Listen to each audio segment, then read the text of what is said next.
అందరికీ మరణాత మరణాత మహిమస్వరం కార్యక్రమం వీక్షిస్తున్న దేవుని పిల్లలైన మీ అందరికీ ప్రభు నామములో శుభములు కలుగును గాక. ప్రతిరోజు ఇదే సమయమునకు ఈ కార్యక్రమం వీక్షించి దైవాశీర్వాదములు పొందండి. ఇప్పుడు పాస్టర్ సామ్యూల్ సుందర్ రెడ్డి గారు దేవుని వాక్య వర్తమానం అందిస్తారు. శ్రద్ధగా ఆలకించండి. దేవునికి స్తోత్రం. అందరికీ మరణాత. దేవుని మహాకృపను బట్టి బ్లెస్సింగ్ ఛానల్లో వాక్య సందేశాలు ప్రారంభించి నేటికి సంవత్సర కాలం గడిచింది. మరి ఈ సంవత్సరం అంతా కూడా దేవుడు తన మహాకృపను బట్టి తన ఆత్మశక్తితో ఈ కార్యక్రమాన్ని జరిగించుకుంటూ ముందుకు వెళుతూ ఉన్నారు. చాలా సంతోషము. దీనికి సహకరించినటువంటి బ్లెస్సింగ్ ఛానల్ యాజమాన్యం వారికి, అలాగే వీక్షకులకు, అలాగే విశ్వాసులైనటువంటి మీ అందరికీ, అలాగే మా కొరకు ప్రార్థన చేస్తున్నటువంటి మీ అందరికీ కూడా ప్రత్యేకమైనటువంటి వందనాలు తెలియజేస్తున్నాను. మరి రాబోయే రోజుల్లో కూడా అద్భుతమైనటువంటి పరిచర్య జరగడానికి మీ అనుదిన ప్రార్థనలో మా కొరకు జ్ఞాపకం చేసుకుని ప్రార్థించండి. అలాగే మీ కొరకు కూడా మా అనుదిన ప్రార్థనలో మేము ప్రార్థన చేస్తూ ఉంటాము. ఒకవేళ మీకు ఈ కార్యక్రమం ఆశీర్వాదకరంగా ఉండి ప్రేరేపణ కలిగినట్లయితే కనుక మీ ప్రోత్సాహాన్ని అందించండి. ఈ కార్యక్రమాన్ని దయచేసి ముందుకు వెళ్ళడానికి సహకరించవలసిందిగా దేవుని పేరట తెలియజేస్తూ ఉన్నాను. దేవుడు మిమ్మల్ని బహుగా ఎలాంటి పరిస్థితులన్నా తారుమారు చేయగల సామర్థ్యం కలిగిన దేవుడు ఆయనే. నీ జీవితంలో ఉన్నటువంటి బలహీనతలు, నీ జీవితంలో ఉన్నటువంటి కష్టములు, నీ జీవితంలో ఉన్నటువంటి నష్టములు, ఇరుకులు, ఇబ్బందులు అన్నిటినీ కూడా తీసివేసి సమాధానం ఇచ్చి వేసువాడు ఆయనే. వాక్యమిటిన దేవుని బిడ్డలారా, సమాధానము కావాలి అంటే అది యేసుక్రీస్తు ప్రభువు వారు అనుగ్రహిస్తారు. ఇక్కడ నా ఈయన విధవరాల జీవితంలో కూడా సమాధానం లేదు, శాంతి లేదు. ఆ ఊరంతా కూడా గలిబిలైపోయిందండి. నాయీన్ అనేటటువంటి ప్రాంతము, నాయీను అనగా సౌందర్యం అని అర్థము. పేరు సౌందర్యముగానే ఉంది, కానీ ప్రాంతమంతా కూడా ఈ మరణముతో చాలా ఇబ్బందిగా వారు ఉన్నారు. సౌందర్యం అనేటటువంటి మాట ఉన్నప్పటికీ అక్కడంతా కూడా బాధతోనూ, వేదనతోనూ, దుఃఖముతోనూ, అశాంతితోనూ నిండిపోయింది. కానీ యేసుక్రీస్తు ప్రభువారు ఎప్పుడైతే ఆ కుమారుని బ్రతికించేశాడో, మరణ పడకల మీద ఉన్నటువంటి వాడిని దేవుడు లేవనెత్తి మాట్లాడింపజేసి తల్లికి అప్పగించాడో, వెంటనే అక్కడ ఉన్నటువంటి అశాంతి అంతా తొలగిపోయింది. అందరి ముఖాల్లో చిరునవ్వు మొదలయ్యింది, సంతోషం మొదలయ్యింది. దేవునికి మహిమ కలుగునుగాక. ఎంత సంతోషము గమనించండి. చావు గుంపు బయటికి వెళ్తున్న చావు గుంపు మరలా లోపలికి వచ్చేసింది. సంతోషంతో, ఆనందంతో అక్కడ పండగ చేస్తూ ఉన్నారు. ఎంత గొప్ప ధన్యత. అప్పుడు అందరూ అంటున్నటువంటి మాట, జీవాధిపతి అని ఆయన్ని అంటున్నటువంటి మాట, ఈయన జీవాధిపతి, ఈయన దేవుడు, ఈయన ప్రవక్త, శాంతికి కర్త అయిన, సమాధానములకు కర్త అయిన, శాంతి దూత అయిన అని యేసుక్రీస్తు ప్రభు వారి గురించి వారందరూ మాట్లాడుతూ ఉన్నారంట. ఎంత గొప్ప ధన్యత చూడండి. అందరూ భయక్రాంతులై మనలో గొప్ప ప్రవక్త బయలుదేరి ఉన్నాడనియు, దేవుడు తన ప్రజలకు దర్శనం అనుగ్రహించి ఉన్నాడనియు దేవుని మహిమ పరచరి. ఈ కార్యము ద్వారా దేవునికి మహిమ కలిగింది. సర్వోన్నతమైన స్థలముల్లో దేవునికి మహిమ, ఆయనకి ఇచ్చిన మనుషులకు భూమి మీద సమాధానము, రెండు కూడా ఇక్కడ జరుగుతూ ఉన్నాయి. ఎంత గొప్ప ధన్యత అండి. ఊహించని కార్యం ఇది. అసాధ్యమైన కార్యమును సుసాధ్యము చేశాడు దేవుడు. చనిపోయినటువంటి తన కుమారుడు బ్రతుకుతాడని అస్సలు ఎక్స్పెక్ట్ చేయలా. చనిపోయినటువంటి వాడు బ్రతికి బట్ట కడతాడని ఆ ప్రాంతంలో వారెవరో కూడా ఎక్స్పెక్ట్ చేయలా. కానీ అద్భుతము జరిగించాడండి. వండర్ఫుల్ మెరాకిల్ జరిగింది. కారణము ఏమిటి అంటే యేసుక్రీస్తు ప్రభువారు అక్కడ ఎంటర్ అయ్యారు. యేసుక్రీస్తు ప్రభువారు ఎంటర్ అయ్యారంటే ఖచ్చితంగా కార్యం జరుగుతుంది. మన జీవితాల్లో కూడా ఆయన ఉంటేనే కార్యాలు జరుగుతాయి. ఆయన లేకపోతే, ఆయనకు వేరుగా ఉండి మనం ఏమీ చెయ్యలేము. దేవునికి మహిమ కలుగునుగాక. ఇప్పుడు ఈమె జీవితంలో ఈ కార్యం వల్ల మేలు కలిగింది.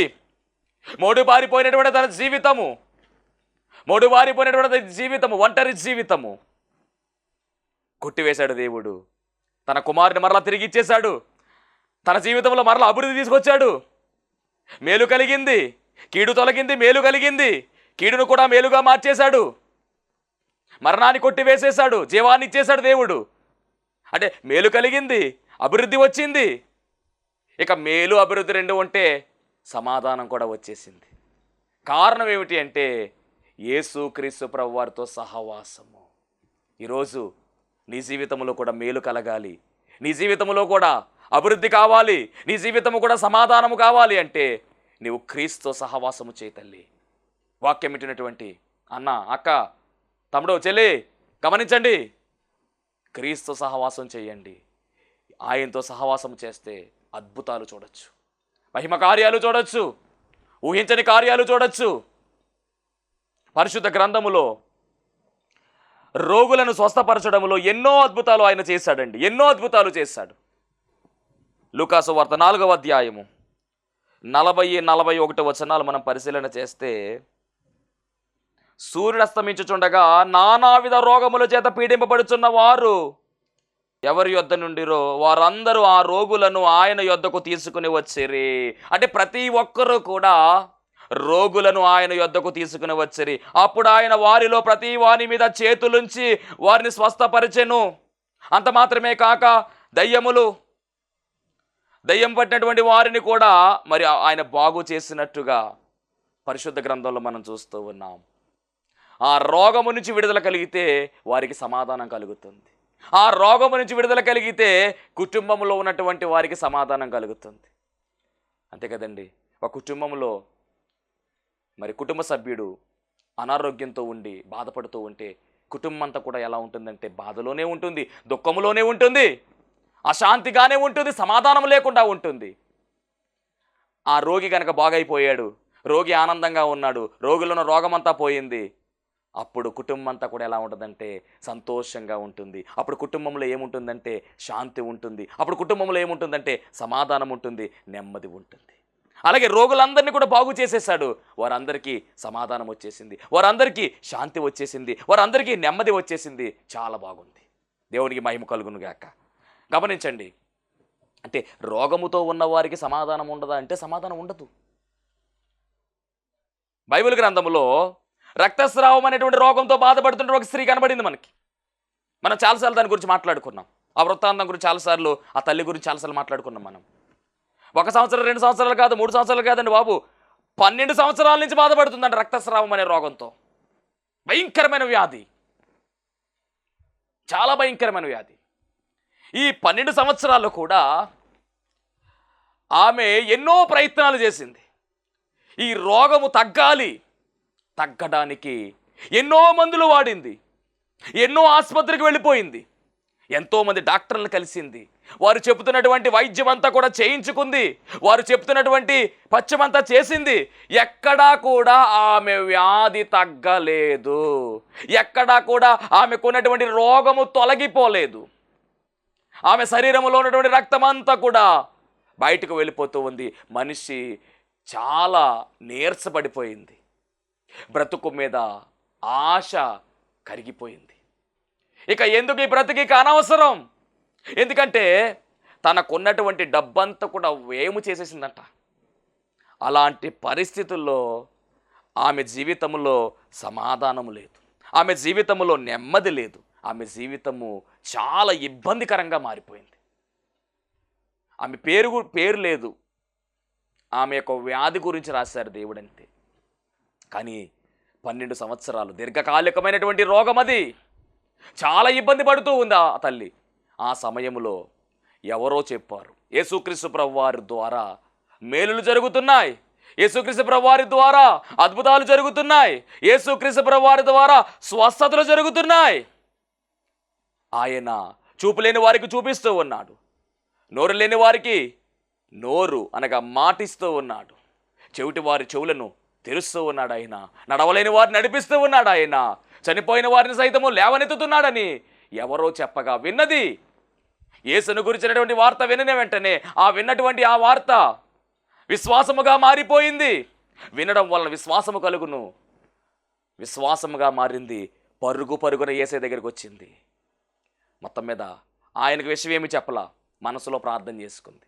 వస్త్రపు చెంగు ముట్టుకుంటాను, వెంటనే బాగుపడిపోతాను అనుకుంది. వెళ్ళి ముట్టుకున్న వెంటనే ఆమె రోగము ఆగిపోయింది, రక్తధార కట్టడిపోయింది, బాగైపోయింది. అప్పుడు యేసుక్రీస్తు ప్రభువారు అంటున్నారు కదా, ఎవరో నన్ను ముట్టుకున్నారు, ప్రభావం వెడలిపోయింది అంటూ ఉంటే ఆ తల్లి వచ్చి, అయ్యా నేనే ముట్టుకున్నాను అయ్యా, నాలో ఉన్నటువంటి వ్యాధి తొలగిపోయింది. తనకు జరిగినటువంటి ఆ యొక్క విధానం అంతా కూడా తెలియజేసింది, సాక్ష్యం ఇచ్చింది. అప్పుడు ప్రభు అంటున్నాడు కదా, సమాధానము గలదానవై పొమ్ము అంటున్నాడు. అంటే ఇంతకాలము ఏమి లేదా, మీకు సమాధానం లేదు, ఏమీ లేదు, శాంతి లేదు. 12 సంవత్సరాలు నరక యాతన అనుభవించేసింది. ఎప్పుడైతే యేసుక్రీస్తు ప్రభువారి దగ్గరికి వచ్చిందో, ఆయన సహవాసంలోకి వచ్చిందో, ఆయన రెక్కల చాటుకు వచ్చిందో, వెంటనే ఆమెకున్నటువంటి రోగం తగ్గిపోయింది, ఆమెకున్నటువంటి అశాంతి తొలగిపోయింది, ఆమెకున్నటువంటి బాధ టోటల్గా నివారణ అయిపోయింది. సమాధానము లేనటువంటి ఆమె జీవితంలోనికి సమాధానం వచ్చింది. దీర్ఘకాలికమైనటువంటి రోగాలతో బాధపడుతున్నటువంటి వారులారా, ఒకవేళ అలాంటి వారు ఎవరైనా గనక ఈ వాక్యం వింటూ ఉంటే ప్రభు మీకు తెలియజేస్తున్నటువంటి మాట, ఆ రక్తస్రావం అనేటటువంటి ఆ రోగంతో బాధపడుతున్నటువంటి ఆ కుమార్తెను బాగు చేసినటువంటి ఆ దేవుడే నిన్ను కూడా బాగు చేయబోతూ ఉన్నాడు. నమ్మిక కలిగి ఉండు, విశ్వాసముతో ప్రార్థనలో ఏకీభవించు. నమ్మిక కలిగి విశ్వాసముతో ప్రార్థనలో ఏకీభవిస్తే దేవుడు ఖచ్చితంగా నీ జీవితంలో కూడా అద్భుతాన్ని జరిగిస్తాడు. ఎందుకు అంటే సమాధానం లేదు నీ జీవితంలో, శాంతి లేదు నీ జీవితంలో, మేలు లేదు, అభివృద్ధి లేదు. ఇవన్నీ కావాలంటే యేసు క్రీస్తు ద్వారా మాత్రమే ఇవన్నీ లభిస్తాయి. ఆయన సహవాసము చేయాలి. ఈ రోగముతో బాధపడింది ప్రభు అంటున్నాడు కదా, సమాధానము గల దానమైపోమన్నాడు, వెళ్ళిపోయింది. సమాధానం వచ్చిందా అంటే వచ్చేసింది. అలాగే మనం గమనించినట్లయితే మరి యోబు గ్రంథము 22వ అధ్యాయం 21వ వచనములో మనం చదివినటువంటి మూల వాక్యంలో రాయబడినటువంటి మాట, ఆయనతో సహవాసము చేసిన ఎడల నీకు సమాధానము కలుగును అనేటువంటి మాట మనం చదివాం. మరి యోబు గ్రంథము గమనించండి, మరి రాసినటువంటి యోబు చరిత్ర, ఈ వచనాన్ని పరిశీలన చేస్తే యోబు యొక్క జీవితం అద్భుతమైనటువంటి జీవితం. యోబు గురించి మనం మాట్లాడుకున్నాం, కానీ కొన్ని మాటలు మరలా మీకు జ్ఞాపకం చేస్తాను. యోబు జీవితం చాలా అద్భుతమైనటువంటి జీవితం. యోబు గ్రంథం 1వ అధ్యాయము 1వ 5వ వచనం మనం పరిశీలన చేస్తే ఆయన గురించి దేవుడు సాక్ష్యం ఇస్తూ ఉన్నారు. యథార్థవర్తనుడుగా, న్యాయవంతుడుగా, దేవుని యందు భయభక్తులు కలిగిన వాడుగా, చెడుతనం విసర్జించిన వాడుగా యోబు కనబడుతూ ఉన్నాడు. చాలా అద్భుతమైనటువంటి గుడ్ క్వాలిటీస్ ఈయనలో ఉన్నాయి. మంచి ప్రవక్తన కలిగిన వాడు, భక్తి కలిగిన వాడు.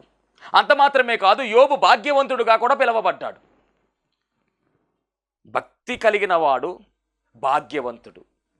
మరి ఇలాంటి యోబు జీవితము మనం పరిశీలన చేస్తే ఒక్కొక్క సమయములో అంతా పోయింది, ఆస్తి పోయింది, బిడ్డలు చనిపోయారు, అన్నీ పోగొట్టుకున్నాడు యోబు. యోబు దగ్గర ఏమీ లేదు. గమనించండి,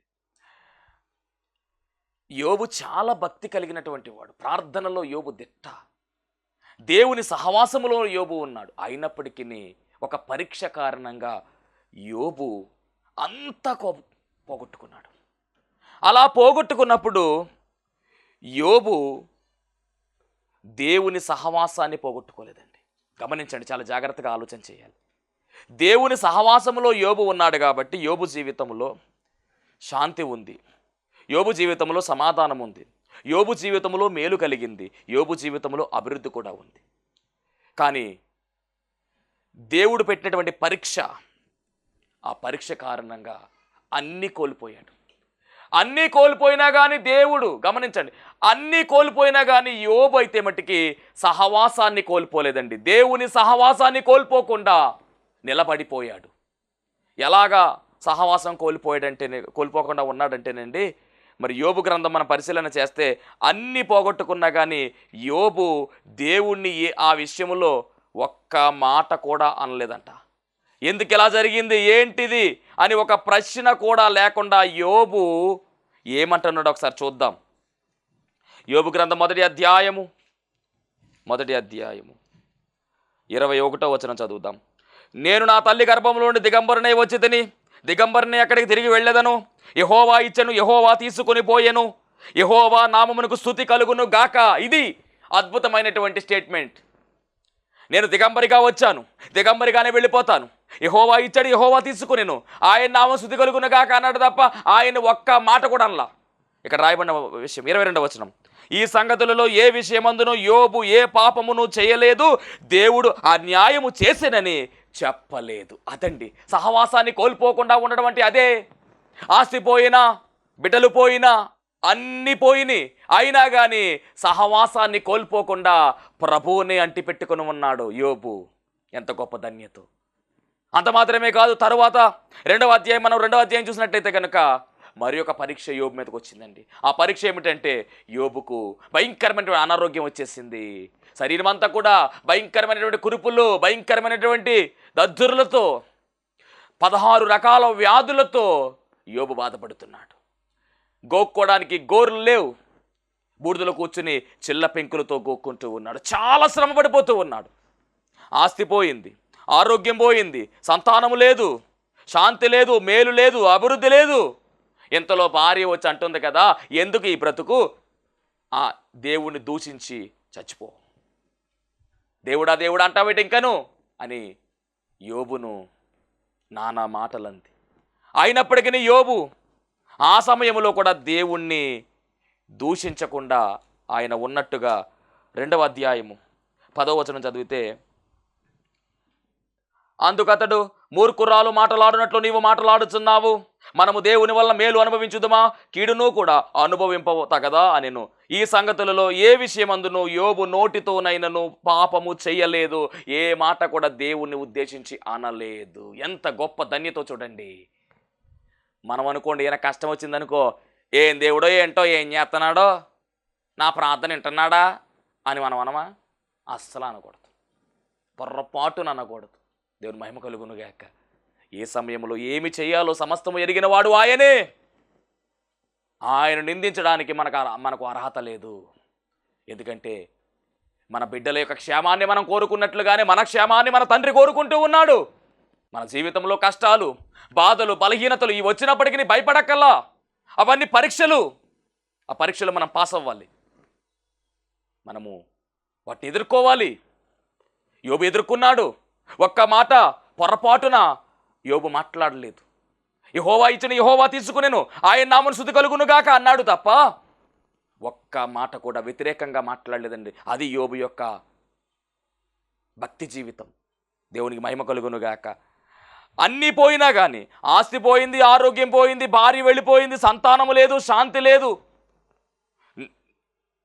అయినప్పటికీ కూడా సహవాసము పోకుండా, సహవాసము కోల్పోకుండా ఆయన ఉన్నాడు. అలా ఉన్నాడు కాబట్టే 42వ అధ్యాయం మనం పరిశీలన చేస్తే, మొదట ఆశీర్వదించిన దానికంటే దేవుడు 2 ఆశీర్వాదాన్ని యోబుకి ఇచ్చేశాడు. ఇప్పుడు యోబు జీవితంలో 2 ఆశీర్వాదము అంటే మేలు కలిగింది, కీడు మేలుగా మారిపోయింది, అనారోగ్యం తొలగిపోయింది, ఆరోగ్యం వచ్చేసింది. ఎంత గొప్ప ధన్యత. ఏదైనా చేయగలడు ఆయన, ఏదైనా చేయగలడు ఆయన. యోబు జీవితము అందరూ కూడా అనుకున్నారు కదా, ఇక యోబు అయిపోయాడన్నారు. స్నేహితులు కూడా నానా మాటలు అన్నారు. అయిపోయాడా అని అన్యులు అనుకుంటారేమో, అయిపోడు. దేవుడు మహిమ కలుగును గాక. అయిపోయేలా దేవుడు చేయడు, ఉన్నతమైన స్థాయిని నిలబెడతాడు. ఎందుకంటే అద్భుత ఆశ్చర్య కార్యాలకు నిలయమైన ఆయన నమ్మినటువంటి వారిని తలగానే ఉంచుతాడు తప్ప తోగ్గా ఉంచడు ఆయన. కష్టాలు ఉన్నాయని చెప్పేసి ఎప్పుడు కష్టాలు ఉంటాయని అని అనుకుంటున్నారేమో, అస్సలు భయపడద్దు. ధైర్యంగా ఉండు, ధైర్యంగా ఉండు. దైవాత్మే ధైర్యం ఇచ్చుడు నీకు. దేనికి చెడియొద్దు, దేనికి భయపడొద్దు. అప్పుల బాధలతో బాధపడుతూ ఈ వాక్యం వింటున్నావు కదా సహోదరి, అస్సలు టెన్షన్ పడద్దు. నిన్ను దేవుడు అప్పిచ్చేవారిగా నిలబెడతాడు. అది ఆయనకున్నటువంటి శక్తి. ఏది ఎలా చేయాలో, ఏది ఎప్పుడు చేయాలో అన్నీ ఎరిగిన వాడు ఆయనే. మనము నిలిచి ఉండాలి, వేచి ఉండాలి, ప్రార్థించాలి, అంతే మన పని. ఆయన నిందించడము, ఆయన అవమానించడము, ఆయన దూషించడము ఇవేవి మన పని కాదు. ప్రార్థించండి, ప్రార్థించండి, ప్రార్థించండి. సమస్య ఎక్కువయ్యే కొద్ది ప్రార్థన స్థాయి, సమస్యలు శోధనలు ఎక్కువవుతూ ఉంటే ప్రార్థన వాళ్ళు పెంచండి. అధిక పనులు ఉన్న అధిక ప్రార్థన చేయమన్నారు దైవజనులు. బహుగా ప్రార్థన చేయండి, దేవుడే కార్యాలు జరిగిస్తాడు. యోబు జీవితము కూడా స్తుతించాడు, 2 ఆశీర్వాదము. పోయినటువంటి ఆస్తి మరలా వచ్చేసింది, డబల్ వచ్చింది. చనిపోయినటువంటి బిడ్డలకు విషయమే గమనిస్తే దేవుడు మరలా యోబుకు సంతానం ఇచ్చాడు. 7 కుమారులు, 3 కుమార్తెలు. ఆ 3 కుమార్తెలు కూడా అద్భుతమైనటువంటి కుమార్తెలుగా కనబడుతూ ఉన్నారు. ఎంత గొప్ప ధన్యతో! అప్పట్లో ఆస్తిలో యోబు చాలా ఆస్తిపరుడు. ఇప్పుడు మరలా దేవుడు ఆశీర్వదించ డబల్ ఇచ్చాడు. ఇంకెంత ఆస్తిపరుడు అయిపోయాడు. ఈ ఆశీర్వాదానికి ఆశీర్వాదం మధ్యలో పెద్ద అగాధం ఉంది. అగాధములో యోబు పడిపోలా. అగాధములో దేవుణ్ణి ఆశ్రయించి దేవుని సహవాసములో ఉన్నాడు. కనుకనే యోబుకు రెండంతల ఆశీర్వాదం వచ్చింది. మనము ఎప్పుడు కూడా దేవుని విడిచిపెట్టకూడదు. ఆయన అంటిపెట్టుకుని ఉండాలి. ఆయన సహవాసములో ఉండాలి. ఆయనతో మమైకం అయిపోవాలి. ఆయనతో పెనవేసుకుని ఉండాలి. ఆయనలో ఏకమైపోవాలి. ఆయన యందు మనం ఉండాలి, మన యందు ఆయన ఉండాలి, నిలిచి ఉండాలి. అలా నిలిచి ఉంటే మన జీవితాలలో కార్యాలు జరుగుతాయి. మీరు నిలిచి ఉండి అడిగితే ఏదైనా ఇచ్చివేస్తాడు ఆయన. యోబు జీవితంలో కూడా అదే జరిగింది. కాబట్టి ఇక్కడ గమనించండి, సహవాసం అనేది చాలా ప్రాముఖ్యమైనది. ఈరోజు కీలక అంశం ఏంటంటే సహవాసము. దేవునితో మనం సహవాసము చేస్తే మన జీవితంలో మేలు కలుగుతుంది. దేవునితో మనం సహవాసం చేస్తే అభివృద్ధి కలుగుతుంది మన జీవితంలో.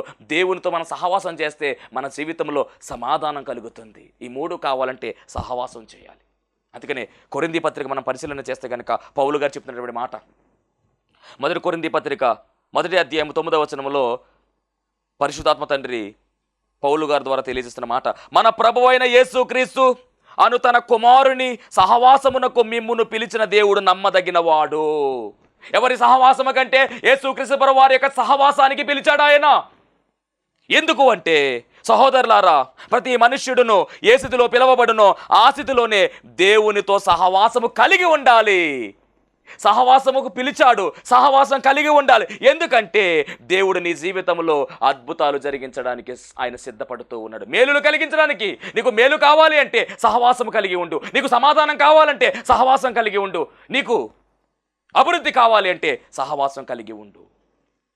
అన్యోన్య సహవాసము కలిగి ఉన్న వారమై ఉండాలని చెప్తూ ఉన్నాడు. 1 యోహాను పత్రికలో 1వ అధ్యాయం 7వ వచనంలో, అయితే ఆయన వెలుగులోనున్న ప్రకారం మనమును వెలుగులోను నడిచిన ఎడల మనము అన్యోన్య సహవాసము గలవారమై యుందుము. అప్పుడు ఆయన కుమారుడైన యేసు రక్తము ప్రతి పాపము నుండి మనలను పవిత్రులుగా చేయును. ఈ సహవాసం ఎలాంటిదంటే అన్యోన్య సహవాసం ఇది. ద్రాక్షవల్లి ఆయన, తీగలు మనము. ఆయన పెనవేసుకోవాలి. ఆయన యందు మనము నిలిచి ఉంటే మనం బహుగా ఫలిస్తాము. బహుగా ఫలింపు ద్వారా అభివృద్ధి కలుగుతుంది, మేలు కలుగుతుంది, సమాధానం కలుగుతుంది, జీవితాల్లో కార్యాలు జరుగుతాయి, అశాంతి తొలగిపోతుంది. ఒక సహవాసం అనే పని చేయండి. క్రీస్తు సహవాసం మనం కలిగి ఉండాలి. లోక సహవాసములో మనం ఉండడానికి వీల్లేదు. డబ్బు సహవాసములో మనం ఉండడానికి వీల్లేదు. లోకాశలు అనేటువంటి సాతాను సహవాసములో ఉండడానికి అసలు వీలు లేదు. దేవునితో సహవాసము, ప్రార్థన సహవాసము, సన్నిధి సహవాసం మనం చేయాలి. దేవునికి మహిమ కలుగునుగాక. సహవాసం అయితే సహవాసం ఎలాగూ చేయగలము? ఎలా చేయాలి సహవాసం? ఇది ప్రశ్న. ఎలా సహవాసం చేయాలి? సహవాసం చేస్తే మేలు కలుగుతుంది, సమాధానం వస్తుంది, మూడవది అభివృద్ధి కలుగుతుంది. ఈ 3 ఆశీర్వాదాలు ఒక సహవాసంలో ఉన్నవని దేవుని వాక్యం సెలవిస్తుంది. కాబట్టి మరి ఎలా చేయాలి సహవాసం అంటే, మొట్టమొదటిగా దేవుని వాక్యమును చదువుట, ధ్యానించడం వలన సహవాసం చేయగలమంట. దేవునితో సహవాసం ఎలా చేయగలమంటే ఆయన వాక్యాన్ని చదువుట, ధ్యానించడం 2 చేయాలి. దీనికి మూలవచనం 1 కీర్తన 2-3 వచనాల్లో మనం చూస్తే, యెహోవా ధర్మశాస్త్రమందు ఆనందించుచు దివారాత్రము దానిని ధ్యానించువాడు ధన్యుడు. దేనిని? ధర్మశాస్త్రమును అనగా దేవుని వాక్యమును ధ్యానించువాడు ధన్యుడు. అతడు నీటి కాలువలో యారును నాటబడినదై ఆకు వాడక తన కాలమందు ఫలమిచ్చు చెట్టు వలె ఉండును. ఆకు వాడక తన కాలమందు ఫలమిచ్చు చెట్టు అంటే ఇక ఆకులు రాలకుండా ఎల్లప్పుడూ కూడా చిగురింపు కలిగి ఉండేటటువంటి చెట్టు అది. ఎందుకు అంటే దానికి నీటి శాతం పుష్కలంగా ఉంది. అది నీటి కాలువల యారను నాటబడినటువంటి చెట్టు అది. ఈరోజు నీవు వాక్యాన్ని చదువుతూ వాక్యాన్ని ధ్యానిస్తూ ఉంటే నీ జీవితము కూడా ఎలా ఉంటుంది అంటే కనుక ఆ చెట్టు వలె ఆకు వాడక ఫలమిచ్చేటటువంటి గొప్ప స్థితిలో ఉంటుంది నీ స్థితి. అంత మాత్రమే కాదు, ఫలింపు ఉంటుంది, అభివృద్ధి ఉంటుంది, మేలు ఉంటుంది, సమాధానం ఉంటుంది. అంటే దేవుని వాక్యము మనలో ఉండాలి, ధ్యానించాలి, చదవాలి. అలా చదివితే సహవాసం కలుగుతుంది. అంత మాత్రమే కాదండి, దేవుని వాక్యంలో రాయబడిన మాట ఇర్మియా గ్రంథము వాక్య ధ్యానము లేని వారిని గూర్చి దేవుడు చెప్తున్నటువంటి మాట 2:13. నా జనులు 2 నేరములు చేసి ఉన్నారు, జీవజలముల ఓటనైన నన్ను విడిచి ఉన్నారు. తమ కొరకు తొట్లను అనగా బద్దలై నీళ్లు నిలువని తొట్లను తొలిపించుకుని ఉన్నారు. అంటే ఈ వాక్యము చదవకుండా ఉన్నటువంటి వారి గురించి దేవుడు చెప్తున్న మాట ఏమిటంటే, నా జనులు 2 నేరాలు చేస్తున్నారు. ఆ నేరం ఏంటంటే, మొదటి నేరం జీవజలముల ఓటనైన నన్ను విడిచిపెట్టేశారు. రెండవది తమ కొరకు తొట్లను అనగా బద్దలై నీళ్లు నిలవని తొట్లను తొలిపించుకున్నారు. తొట్లు తొలిపించుకున్నారంట. జీవజలమైన ఓట అయినటువంటి దేవుని విడిచిపెట్టేశారు. ఇప్పుడు ఇక్కడ నీటి కాలువలో ఎవరు నాటబడి ఆ నీటి కాలువల ఓట ఎవరంటే ఆయనే, జీవజలముల ఓట. అంటే మనము ఈ వాక్యము దగ్గర మనము నాటబడాలి. అంటే వాక్యాన్ని మనం ఏం చేయాలంటే పఠించాలి, ధ్యానించాలి, హృదయంలో పెట్టేసుకోవాలి. అప్పుడు దేవునితో సహవాసం ఏర్పడుతుంది, అన్యోన్య సహవాసం ఏర్పడిపోతుంది. అప్పుడు మేలు కలుగుతుంది, సమాధానం వస్తుంది, అభివృద్ధి కలుగుతుంది. ఇది ఒకటి. రెండవది అనుదిన ప్రార్థన చేయాలి. అనుదిన మనం ప్రార్థన చేస్తూ ఉంటే సహవాసం ఏర్పడుతుంది. పౌలు శీలను తీసుకెళ్ళి చెరసాల్లో పెట్టి బంధించేశారు. అప్పటికే అంతకుముందు చాలా బలమైనటువంటి దెబ్బలు కొట్టేశారు. ఇద్దరి కాళ్ళు కూడా దగ్గర పెట్టి బొందకు పెట్టి చెరసాల్లో వేశారు. చాలా బలహీనంగా ఉన్నారు వాళ్ళు. అయినప్పటికీ అర్ధరాత్రి వేళ కూడా వాళ్ళు ప్రార్థిస్తూ పాటలు పాడుతూ ఉన్నారు. వాళ్ళు ప్రార్థిస్తూ పాటలు పాడుతుంటే దైవ సన్నిధి దిగిపోయింది కిందకి. దేవుని సహవాసంలోనికి వెళ్ళిపోయారు వారు. వెంటనే వాళ్ళకున్నటువంటి బంధకాలు తెగిపోయినాయి, ఖైదీల బంధకాలను తెగిపోయినాయి. అశాంతిగా ఉన్నటువంటి వారి జీవితంలోకి శాంతి వచ్చేసింది, మేలు కలిగింది. గమనించండి, అంటే ప్రార్థించుట అనే సహవాసము ఉంటే ఖచ్చితముగా మన జీవితంలో కూడా మేలు కలుగుతుంది. అలాగే మూడవదిగా మనం గమనిస్తే ఏకాంత సన్నిధి. వాళ్ళు ఇద్దరు కలిసి ప్రార్థన చేశారు. ఇప్పుడు ఏకాంత ప్రార్థన అంటే వ్యక్తిగత ప్రార్థన చేయాలి. ఎబ్బేకు రేవులో యాకోబు దేవునితో పెనగలాడినటువంటి తీరు, నన్ను ఆశీర్వదిస్తావా లేదా అని పట్టుకుని కూర్చున్నాడు. అప్పటి వరకు యాకోబు జీవితం ఎలాగుందంటే మోసగాడు మోసగాడు మోసగాడు అని పిలువబడ్డాడు. ఎప్పుడైతే ఆయన పట్టుకున్నాడో వెంటనే నువ్వు ఇక మోసగాడవు కాదు, నువ్వు ఇశ్రాయేలు నా జ్యేష్ఠ పుత్రుడవు అని ఒక పెద్ద ఆశీర్వాదం ఇచ్చేశాడు. అంటే అక్కడ ఏం జరిగిందంటే ఆ శాంతి ఉన్నటువంటి యాకోబు జీవితంలో శాంతి వచ్చింది, మేలు కలిగింది, వృద్ధి కలిగింది, అభివృద్ధి చూశాడు. ఇటు శరీరపరంగా దీవెనలు ఉన్నాయి, ఆత్మీయంగా దీవెనలు ఉన్నాయి. యాకోబులోంచి ఒక జనాంగం బయటకు వచ్చింది. ఎలా సాధ్యమైందో తెలుసా? ఏకాంత ప్రార్థన, వ్యక్తిగత ప్రార్థన దేవునితో సహవాసాన్ని ఏర్పాటు చేసింది, మేళ్ళు అనుభవించాడు. జైల్లో పౌలు చేసినటువంటి ప్రార్థన అనుదిన ప్రార్థన. అలాగే మరొకటి ఏమిటంటే దేవుని వాక్యాన్ని ధ్యానించడం. ఇవి మూడు కూడా సహవాసంలో తీసుకువెళ్తున్నాయి. ఈ సహవాసం ఎవరితో అంటే లోకముతో కాదు, ఈ సహవాసం ఎవరితో అంటే యేసుక్రీస్తు ప్రభువారితోనే. అలా సహవాసం చేస్తే మన జీవితంలో సమాధానం వస్తుంది, శాంతి కలుగుతుంది, మన జీవితంలో మేలు కలుగుతుంది, అభివృద్ధి కలుగుతుంది. కాబట్టి ఒక్క పని చేస్తే 3 ఆశీర్వాదాలు. అట్టి ధన్యత దేవుడు మనందరికీ అనుగ్రహించునుగాక. ఆమెన్. మహాపరిశుద్ధుడా, మహిమగల దేవ, ప్రేమ స్వరూపి, దయగల యేసుక్రీస్తు ప్రభువాని ఘనమైన నామానికి వందనాలు, స్తోత్రాలు, స్తుతులు చెల్లించుకుంటున్నాం. ఈ ప్రాముఖ్యమైన సమయంలో తండ్రి, సమాధానం లేని వారికి సమాధానము దయచేయండి, శాంతి లేని వారికి శాంతి దయచేయండి, నెమ్మది లేని వారికి నెమ్మది దయచేయండి. ప్రభువా నీకు స్తోత్రాలు. మేలు లేక కీడులో ఉన్నటువంటి వారి జీవితాలలో మేలు కలిగించండి. అభివృద్ధి లేని వారి జీవితాల్లో అభివృద్ధి దయచేయండి. దేవా నీకు వందనాలు. ఇదిగో సహవాసం అనేటటువంటి మాటను తండ్రి మేము ధ్యానించాం. సహవాసము ద్వారా రావాల్సినటువంటి ఫలితములు నీ బిడ్డల జీవితాలలో అనుగ్రహించి నీతో మరింత సహవాసము కలిగి ఇహమందును పరమందును కూడా ప్రభువా సహవాసులుగా మారిపోయే ధన్యత మా అందరికీ దయచేయమని, ఎగిరి మేఘమెక్కగల ధన్యతలు నీ బిడ్డలు నడిపించమని త్వరగా మేఘనాథుడుగా రానయ్యన్న యేసు క్రీస్తు వారి నామములో అడిగి వేడుకొనుచున్నాము పరమ తండ్రి. ఆమెన్. అందరికీ మరణాత.